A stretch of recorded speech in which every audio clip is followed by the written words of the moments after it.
Kasaragod collectorate mini conference ഹാളിൽ വിവരാവകാശ commission തെളിവെടുപ്പ് നടന്നു.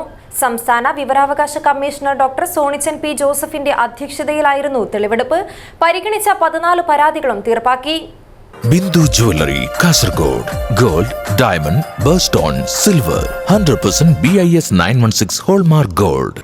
കാസർഗോഡ് കളക്ടറേറ്റ് മിനി കോൺഫറൻസ് ഹാളിൽ നടന്ന വിവരാവകാശ കമ്മീഷൻ തെളിവെടുപ്പിൽ ലഭിച്ച 14 പരാതികളും തീർപ്പാക്കി. സംസ്ഥാന വിവരാവകാശ കമ്മീഷണർ ഡോക്ടർ സോണിച്ചൻ പി ജോസഫിന്റെ അധ്യക്ഷതയിലായിരുന്നു തെളിവെടുപ്പ് നടന്നത്. പരാതികളായി എത്തിയ കേസുകളിൽ കൂടുതലും സഹകരണ വകുപ്പുമായും റവന്യൂ വകുപ്പുമായും ബന്ധപ്പെട്ടവയായിരുന്നു.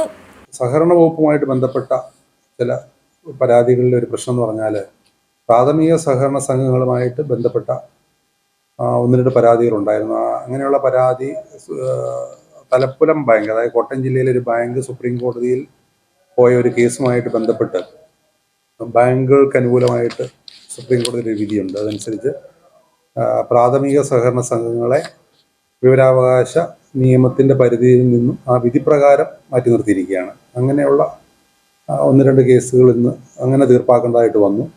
അതുപോലെ ഇന്നിവിടെ ഉണ്ടായതിൽ ഏറ്റവും പ്രധാനപ്പെട്ട ഒരു കേസ് എന്ന് പറഞ്ഞാൽ ഒരു പരാതിക്കാരൻ്റെ ഭൂമി പതിവുമായിട്ട് ബന്ധപ്പെട്ട ഒരു വിഷയം. അന്നത്തെ അപ്പലേറ്റ് അതോറിറ്റി ആയിരുന്ന തഹസിൽദാർ കൊടുത്ത റിപ്പോർട്ട് തെറ്റായിട്ടാണ് ആ റിപ്പോർട്ട് കൊടുത്തത്. അദ്ദേഹത്തിനില്ലാത്ത വസ്തു അദ്ദേഹത്തിനുണ്ടെന്നും പറഞ്ഞ് അദ്ദേഹം ഒരു സർട്ടിഫിക്കറ്റ് കൊടുക്കുകയൊക്കെ ചെയ്തൊരു വിഷയമുണ്ട്. അദ്ദേഹം ഇവിടുത്തെ അന്നത്തെ തഹസിൽദാറായിരുന്നു.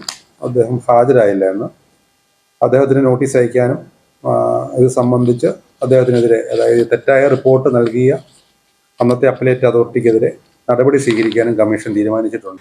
മറ്റ് ജില്ലകളിൽ നിന്ന് വ്യത്യസ്തമായി കാസർഗോഡ് ജില്ലയിൽ പരാതിക്കാർ സജീവമായി തെളിവെടുപ്പിൽ പങ്കെടുക്കുന്നതും പരാതിയുമായി മുന്നോട്ടു പോകുന്നതും കമ്മീഷന് ബോധ്യപ്പെട്ടിട്ടുണ്ടെന്ന് സംസ്ഥാന വിവരാവകാശ commissioner doctor Sonichan P Joseph പറഞ്ഞു. News bureau, Kasaragod.